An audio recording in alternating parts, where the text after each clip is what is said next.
Whoa, what is going on, football fans? Back at it with another New York Giants video. Going to be live tonight for anybody that may want to pop on. I'll probably talk for about an hour before I start taking video callers, but we'll hang out for probably 2.5, 3 hours like we always do when I do a live stream and preview this week's matchup. Didn't do a video preview, figured I would do a live stream with you guys the night before.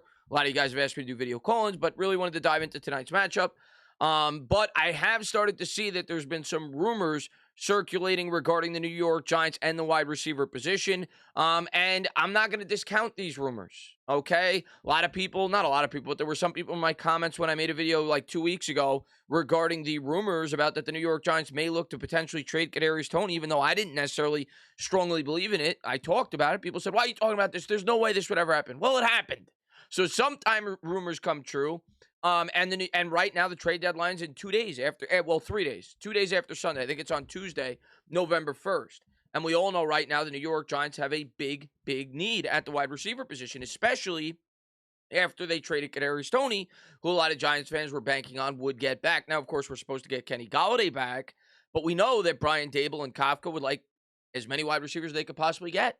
I mean, if they had their way, Buffalo ran a ton of 5 wide receiver sets. Kansas City, same thing. And I think we could all agree that the New York Giants could use another explosive playmaker. I think we could also agree right now that the New York Giants are 6-1. And regardless, whoever is watching this video, how fluky you may feel that 6-1 may be, they're 6-1. And 6-1 does not come along every year. I don't care how talented your team is. Look around the league right now going into the year. A lot of people thought the Rams were ultra talented. They're 3-3.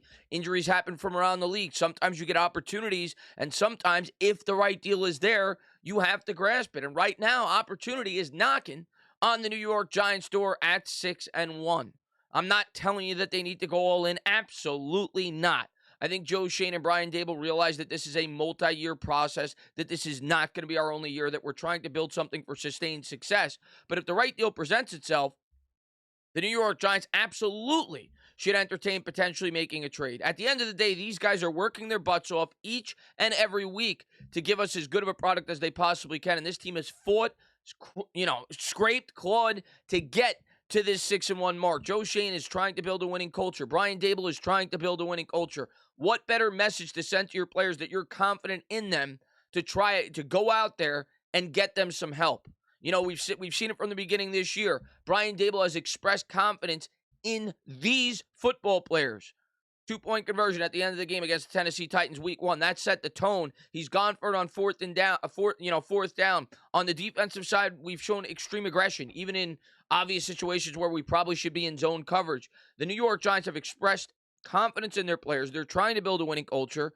And if they go out there and add a number 1 wide receiver, or at least a guy that would be a number 1 wide receiver for this team, what does that do for the locker room? What does that do for Saquon Barkley? What does that do for Daniel Jones? What does that do for every member of that football team? They believe in us. It inspires confidence in the football players. And if you had a guy like Brandin Cooks, who is still a pretty good football player, no, he's not the long-term answer, but you probably wouldn't have to give up as much. And we'll talk about the contract and everything else in this video.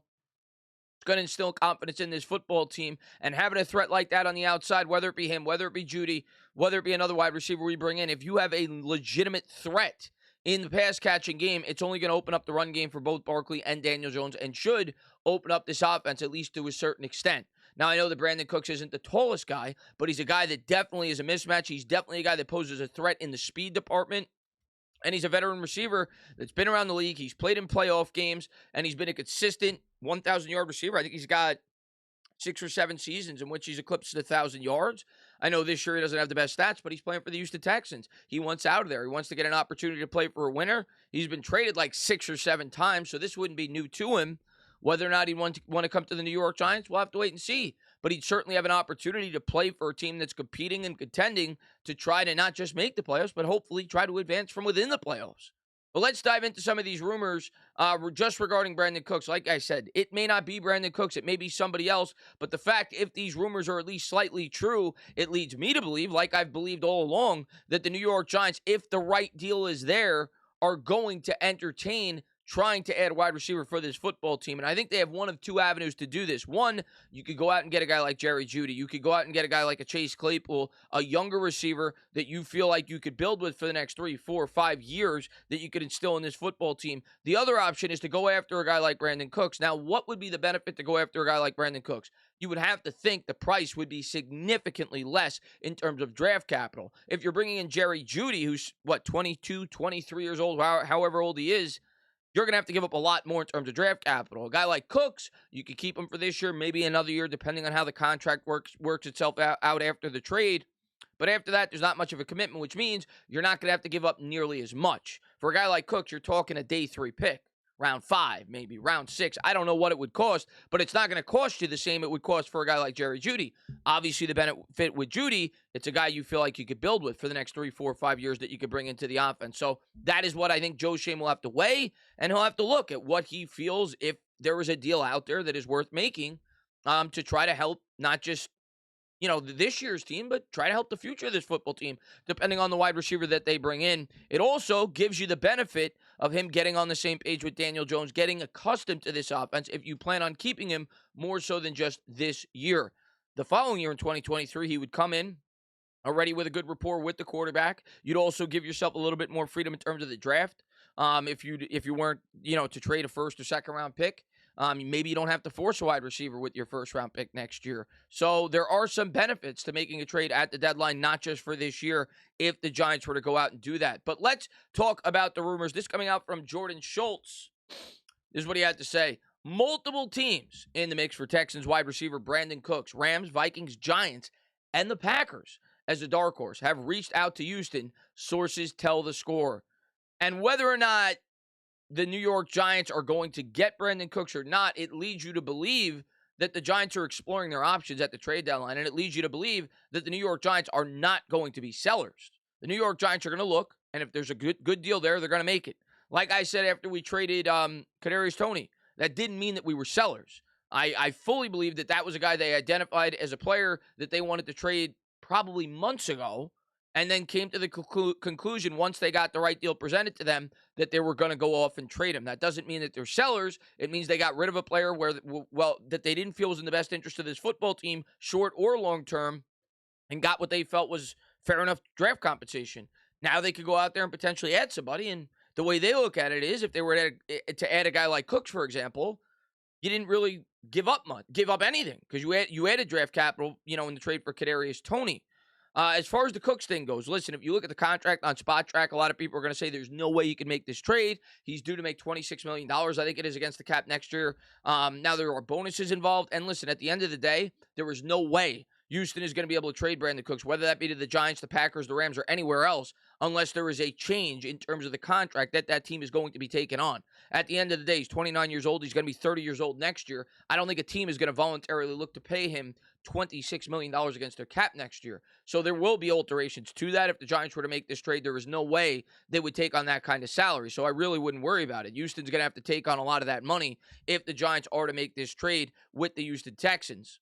This is what a source told Mike Florio. I got this off Pro Football Network, I think it was.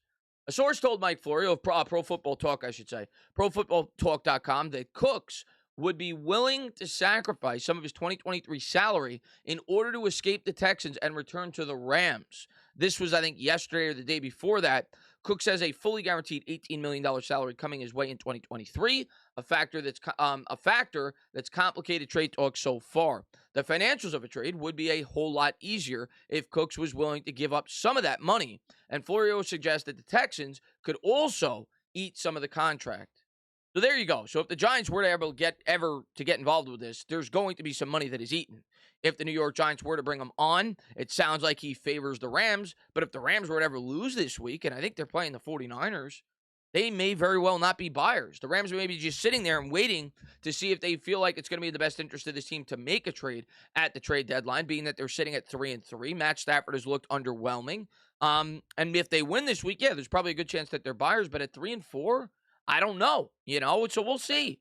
But even if the New York Giants don't obtain Brandin Cooks, it's entirely possible that they could be looking at other wide receivers as well.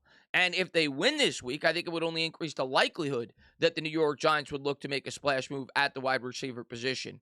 We'll just have to wait and see, but it's at least exciting that Joe Schoen is expressing some confidence in this football team, and he believes in this 6-1 football team. We'll see how it all pans out. As always, guys, if you liked what you watched, please subscribe, drop a comment, maybe give me a little thumbs up. Cheers.